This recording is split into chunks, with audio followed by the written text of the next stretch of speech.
আজকের ভিডিওটি তাদের জন্য যাদের এখনো সিলেবাস কমপ্লিট হচ্ছে না। আমি তোমাদের 4টা টেকনিক বলবো বা 4টা ট্রিক্স বলবো।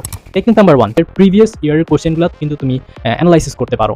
এখন অ্যানালাইসিস করবা কিভাবে? মনে করো তোমার যদি কোনো গাইড থেকে থাকে বা টেস্ট পেপার যদি থেকে থাকে, তুমি দেখতে পারো যে কোন চ্যাপ্টার খুবই গুরুত্বপূর্ণ, কোন চ্যাপ্টার থেকে প্রতি বছর প্রশ্ন আসতেছে। একটা ডেডলাইনস বানাও নিজের। এটা কিভাবে? মনে করো রাত্রেবেলা ঘুমানোর আগে তুমি টার্গেট সেট আপ করে রাখতে পারো যে আমি সকালে ঘুম থেকে উঠে 8টা থেকে 10টা এই 2 ঘন্টার ভিতরে আমি ফিজিক্সের এই চ্যাপ্টারটা পড়বো। তোমার ব্রেনে এই জিনিসটা তুমি সেট করে রাখো যে এই 2 ঘন্টার ভিতরে যা ইচ্ছা তাই হয়ে যাক, আমি পড়ার টেবিল থেকে আমি উঠবো না।